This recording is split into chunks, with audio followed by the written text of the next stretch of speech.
တော့တဲ့2008ဖွဲ့စည်းပုံအခြေခံဥပဒေကိုသူတို့ကချိုးဖောက်လိုက်တာပဲဖြစ်တယ်ကျွန်တော်2008ဖွဲ့စည်းအုပ်ချုပ်ပုံအခြေခံဥပဒေအရဆိုလို့ရှိရင်နိုင်ငံတော်သမ္မတဟာနိုင်ငံတော်အစိုးရရဲ့အကြီးအကဲဖြစ်တယ်အစိုးရအဖွဲ့ရဲ့အကြီးအကဲဖြစ်တယ်ပြီးတော့မှဒီအရေးပေါ်ကာလဆိုင်ရာပြဋ္ဌာန်းချက်တွေကဆိုတော့ပြောလို့2008ခြေဥအခန်း7မှာသူကအတိအကျဖော်ပြထားပြီးဖြစ်တယ်အဲကြတော့အရေးပေါ်ကာလနော်ဆိုတော့ပြောတဲ့ဒီအခြေအနေကိုကြီးညာနိုင်တာကနိုင်ငံတော်သမ္မတပဲဖြစ်တယ်လိုအပ်ပဲလို့ထင်လို့ရှိရင်နိုင်ငံတော်သမ္မတဟာအမျိုးသားကာကွယ်ရေးနဲ့လုံခြုံရေးကောင်စီပေါ့ကာလုံကိုခေါ်ပြီးတော့မှဆိုပြောလို့အရေးပေါ်အခြေအနေကိုဆွေးနွေးတိုင်ပင်ပြီးမှအရေးပေါ်အခြေအနေကိုကြီးညာနိုင်တယ်အဲကြတော့ဒီအခန်း7ကျင်းပုံမှန်410အရဆိုလို့ရှိရင်ဒီသက်ဆိုင်ရာနေပြည်ဒေသတစ်ခုကအစိုးရအဖွဲ့အစည်းတစ်ခုကနေပြီးတော့မှအရေးပေါ်အခြေအနေကြီးညာသင့်တယ်ဆိုတဲ့အကြောင်းနိုင်ငံတော်သမ္မတစီကိုတင်ပြလာလို့ရှိရင်နိုင်ငံတော်သမ္မတဟာကာလုံနဲ့ညှိနှိုင်းတိုင်ပင်ပြီးတော့မှလိုအပ်လို့ရှိရင်သူကအရေးပေါ်အခြေအနေကိုကြီးညာနိုင်တယ်ဒါကနိုင်ငံတော်သမ္မတရဲ့လုပ်ပိုင်ခွင့်ဖြစ်တယ်ဘလောက်ပဲကျတပ်မတော်အနေနဲ့စစ်တပ်အနေနဲ့ဘလောက်ကြီးပဲအရေးပေါ်အခြေအနေဖြစ်နေတယ်လို့တင်ပြတော်လဲပဲအစိုးရအဖွဲ့ရဲ့အကြီးအကဲဟာနိုင်ငံတော်သမ္မတဖြစ်တဲ့အတွက်ကြောင့်မလို့သူ့အနေနဲ့ဖြစ်ပေါ်နေတဲ့အနေအထားတွေအားလုံးကိုသုံးသပ်ပြီးတော့မှဒီတပ်မတော်ကာကွယ်ရေးဦးစီးချုပ်ကတင်ပြသည့်တိုင်အောင်တောင်မှသူကလက်ခံခြင်းမှလက်ခံမယ်လက်မခံဘဲနဲ့လည်းပယ်ချနိုင်တယ်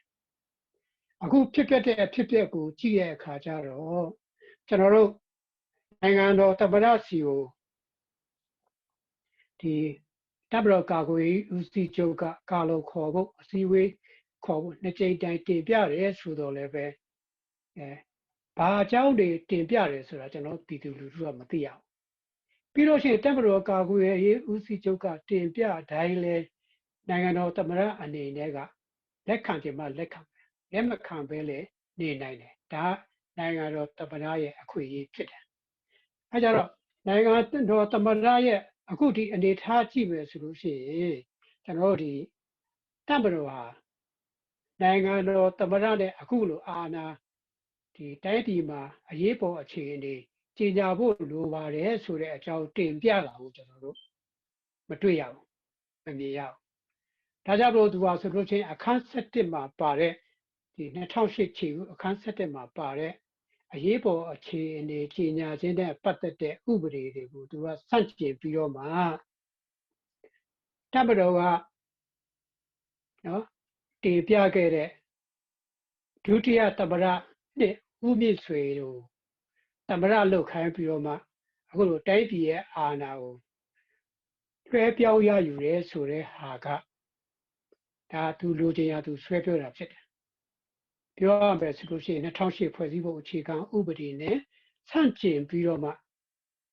နိုင်ငံတော်ရဲ့အာဏာကိုလွှဲပြောင်းရယူတယ်လို့ပြောလို့မရဘူးနိုင်ငံတော်ရဲ့အာဏာကိုသိမ်းတယ်အာဏာသိမ်းတယ်လို့ပဲကျွန်တော်တို့ပြောရမှာဖြစ်တယ်ဒါဟာသူရေးဆွဲခဲ့တဲ့စစ်တပ်ကရေးဆွဲခဲ့တဲ့2008ခြေဥကိုမလိုက်နာတာပဲဖြစ်တယ်တနည်းအားဖြင့်ဆိုလို့ရှိရင်တော့ပယ်ဖြတ်တာပဲဖြစ်တယ်ဗိုလ်ချုပ်ကြီးမင်းအောင်လှိုင်ကပြောတယ်လေဥပဒေတရားရနော်2008ခြေဥအပါအဝင်လေးစားလိုက်တာဘူးမရှိဘူးဆိုလို့ရှိရင်အဲ့ဒါဖြတ်သိမ်းလိုက်တာဖြတ်သိမ်းဖို့ပဲလိုတယ်လို့ပြောခဲ့တဲ့အတိုင်းသူဟာအခုဟာ2008ခြေဥကိုဖြတ်သိမ်းလိုက်တာပဲဖြစ်တယ်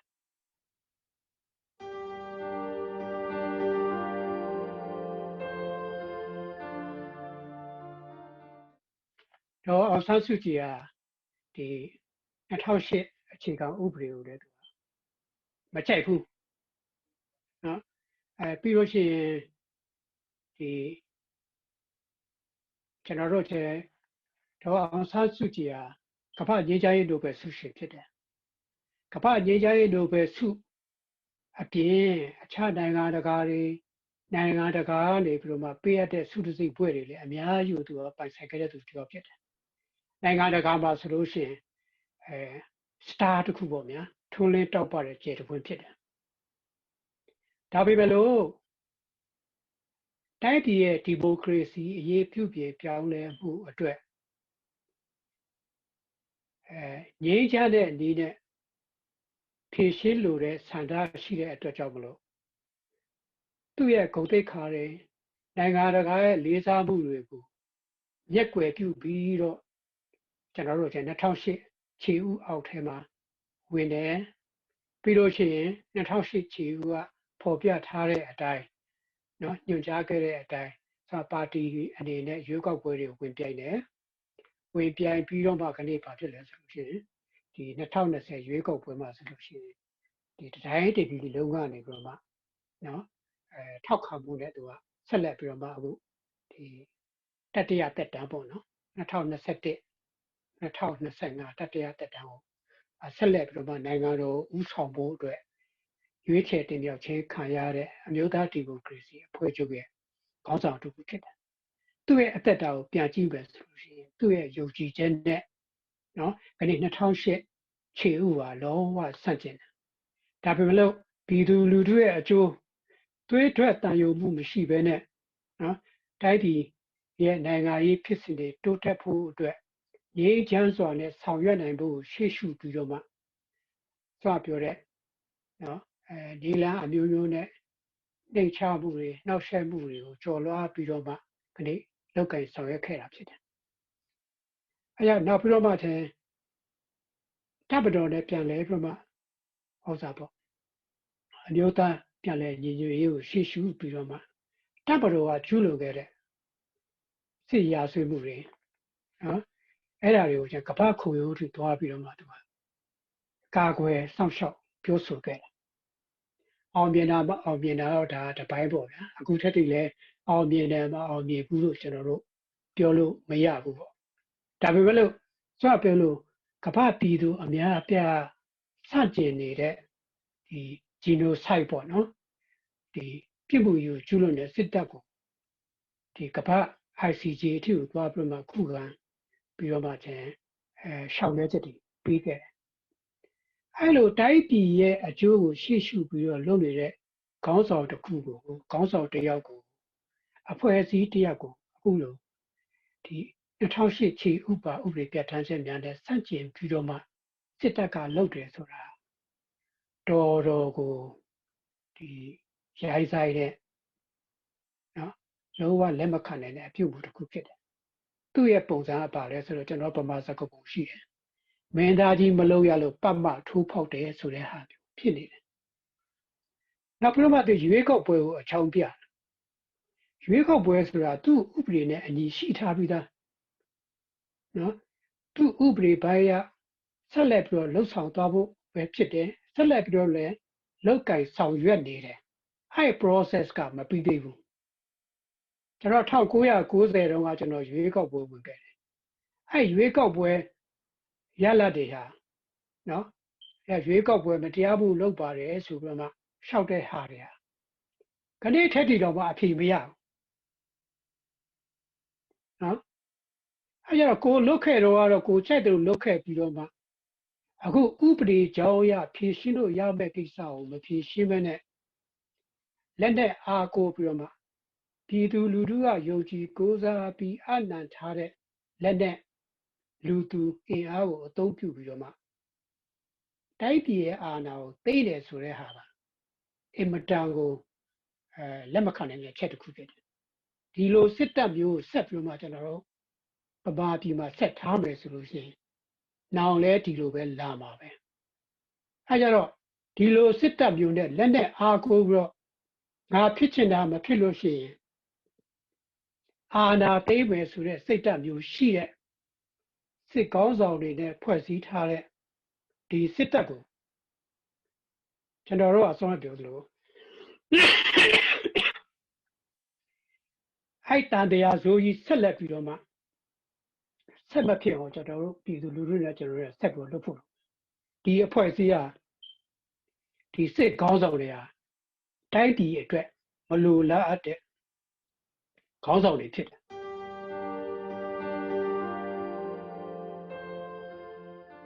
ပြည်သူလူထုကိုပြောချင်တာကတော့ဒီဒေါ်စုကိုထောက်ခံတဲ့သူတွေ မျိုးသားဒီမိုကရေစီအဖွဲ့ချုပ်ကိုထောက်ခံတဲ့လူတွေ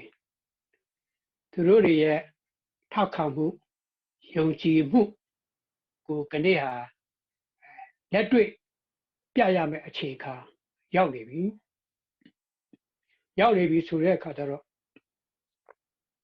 NLD ကိုထောက်ခံတဲ့သူတွေအမေစုကိုချစ်ပါတယ်ဆိုတဲ့သူတွေခနေ့ဒီစစ်တပ်ကိုနော်ကျွန်တော်ပြန်လည်ပြီးတော့မှတွန်းလှန်ဖို့အခြေရောက်ပြီတွန်းလှန်ပုံတွန်းလှန်ကြီးကတော့ပြည်တွင်းမှာနေကြတဲ့ဒီခေါင်းဆောင်တွေပေါ့နော်မြို့သားဒီမိုကရေစီအဖွဲ့ချုပ်ကိုထောက်ခံတဲ့သူတွေမြို့သားဒီမိုကရေစီအဖွဲ့ချုပ်ဝင်နေဒေါ်စုကိုထောက်ခံတဲ့သူတွေခေါင်းဆောင်တွေအဲ့ဒီခေါင်းဆောင်တွေကတိုင်ပင်ပြီးတော့မှငြိမ်းချမ်းစွာနဲ့တော်လာနိုင်ဖို့အတွက်လူထုဆန္ဒနေရာဖြစ်ဒီတော်လာဖို့စစ်တပ်ကိုတော်လာဖို့လိုပြီလို့ကျွန်တော်ပြောချင်တယ်။နောက်ပြီးတော့မှဒီစစ်တပ်အလိုတော်ရှိပေါ့နော်စစ်တပ်ကတည်းကကြောထောက်နောက်ခံပြုထားတဲ့ကြံ့ဖို့ပါတီပေါ့နော်အဲဒီအဖွဲ့ဝင်များလို့ကျွန်တော်ပြောချင်တယ်ခင်ဗျားတို့ပုံကိုယ်ရေးမကြည့်နဲ့အဖွဲ့အစည်းကိုမကြည့်နဲ့တိုင်းပြည်ရဲ့ရေရှည်အကျိုးစီးပွားကိုကြည့်ပြီးတော့မှ NLD နဲ့နော်ဆိုတော့ပြောလဲဒီမိုကရေစီကိုတကယ်လိုလားတဲ့အင်အားစုတွေနဲ့နော်လက်တွဲပြီးတော့မှစစ်အာဏာရှင်စနစ်ဆိုပပျောက်အောင်ဝိုင်းဝန်းလက်တွဲဆောင်ရွက်ကြပါလို့ကျွန်တော်အဲ့ဒါလေးနည်းတိုက်တွန်းလို့ဆိုလိုပါတယ်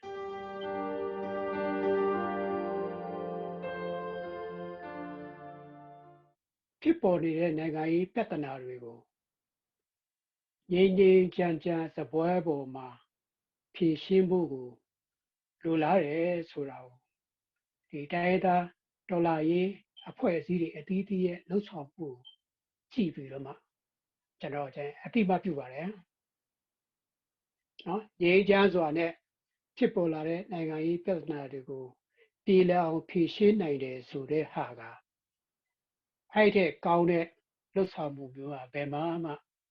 မရှိပါဘူးဒါပေမဲ့လို့ကနေ့အတိတ်ကဖြစ်ခဲ့တဲ့တမိုင်းတွေကနေ့လက်ရှိဖြစ်နေတဲ့အခြေအနေတွေအဲ့တော့သဘောအထက် SCA လက်မှတ်ထိုးထားတဲ့နော်တိုင်းရင်းသားဒေါ်လာရေးအဖွဲ့အစည်းခေါင်းဆောင်တွေပို့သိပါတယ်ဂတိကဝတ်ကိုမတီးတဲ့သူတွေကြည့်သူတို့ကိုယ်တိုင်ရေးထားတဲ့2008ကိုလည်းသူတို့မလိုက်နိုင်ဘူးတိုက်ပြည်ကိုပြန်ကြည့်လိုက်40ခုဖွဲ့စည်းပုံအခြေခံဥပဒေကိုလည်းသူတို့လက်နဲ့အားကိုးနဲ့ဖျက်သိမ်းပစ်တယ်နောက်သူတို့စစ်တပ်ကနေဥဆောင်ပြီးရေးဆွဲတဲ့84ဥပဒေကိုလည်းဖွဲ့စည်းပုံအခြေခံဥပဒေကိုလည်းသူတို့ပဲဖျက်သိမ်းတယ်အခုလည်းသူတို့ကိုယ်တိုင်14ခန်းနဲ့အချိန်ကိုခံပြီးတော့အချိန်တွေပြီးတော့မှရေးဆွဲခဲ့တဲ့2008ခြေဥကိုလည်းသူတို့မလိုက်နိုင်ဘူးအဲကြောင့်ခဏကျွန်တော်တို့ကတိုင်းရင်းသားတဲ့လက်နက်ကိုင်တော်လာရေးအဖွဲ့ခေါင်းဆောင်တွေညှော်မှန်းသလိုငြိမ်းချမ်းစွာနဲ့နော်ထားပါတော့ကျွန်တော်လိုချင်တဲ့စစ်မှန်တဲ့ Federal ပြည်ထောင်စုကြီးတည်ဆောက်ဖို့အတွက် National Accord ပေါ့နော်ရပြီပြီးတော့ချင်းအဲ့ဒါနဲ့အရင်ဖွဲ့စည်းပုံအခြေခံဥပဒေကိုရေးပြီးခင်ဗျားတို့ဗမာစစ်တပ်ကိုတကယ်ပဲယုံသလားအခုဖြစ်ပျက်ခဲ့သလိုနှစ်ရှည်လများဆွေးနွေးတည်ဆောက်ခဲ့တဲ့ဒီ Federal ပြည်ထောင်စုတို့ National Accord တို့အဲ့ဒါတွေကစစ်တပ်ကသူမလိုချင်တဲ့အချိန်မှာသူအချိန်မွေးပြန်ဖြတ်သိမ်းမယ်အာဏာသိမ်းမယ်ဆိုလို့ရှိရင်ဘယ်လိုလုပ်လဲဒါကြောင့်မို့ကျွန်တော်ခက်ဒီ NCA ထိုးတဲ့လူတွေရောမထိုးတဲ့အဖွဲ့အစည်းတိုင်းသားလက်နက်ကိုင်အဖွဲ့အစည်းများအားလုံးကိုကျွန်တော်ပြောချင်တာအဲ့ဒီတိုင်းသားလက်နက်ကိုင်အဖွဲ့အစည်းတွေအားလုံးစီလုံးညီညွတ်နဲ့စစ်အာဏာရှင်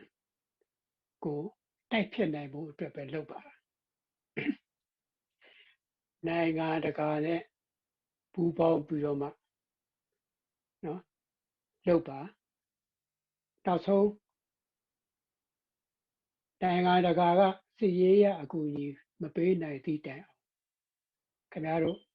လက်နက်ကင်တော်လှန်ရေးအဖွဲ့အစည်းတွေတစုတစည်းတဲ့နဲ့စိတ်တူကိုယ်တူနဲ့တိုက်မယ်ဆိုလို့ရှိရင်ကျွန်တော်တိုင်းရင်းသားတွေလိုလားတဲ့နော်တန်းတူရေးမြန်မာပြည်သူတွေလိုလားတဲ့နော်ဒီမိုကရေစီအခွင့်အရေးနော်ပုဂ္ဂလိကတတိပုဂ္ဂလလိုချင်တဲ့တတိပုဂ္ဂလအခွင့်အရေးတွေ individual right တွေအားလုံးကကျွန်တော်ရမှာပဲဒါကြောင့်မလို့အနှစ်ချုပ်ပြောရမယ်ဆိုလို့ရှိရင်တိုင်းရင်းသားလက်နက်ကိုင်အဖွဲ့အစည်းတွေစီစီလုံးလုံးညီညီညွတ်ညွတ်နဲ့စစ်အာဏာရှင်စနစ်ပပျောက်ရေးအတွက်နိုင်ငံတကာနဲ့မြန်မာပြည်သူအားလုံးနဲ့လက်တွဲပြီးတော့မှတိုက်ပွဲဝင်ကြပါမြန်မာပြည်သူများအားလုံးကလည်းတိုင်းရင်းသားလက်နက်ကိုင်အဖွဲ့အစည်းတွေကိုထောက်ခံအားပေးကြပါပူးပေါင်းပါဝင်ဆောင်ရွက်ကြပါလို့ကျွန်တော်ဒီနေ့နဲ့တိုက်တွန်းပြောကြားလိုပါတယ်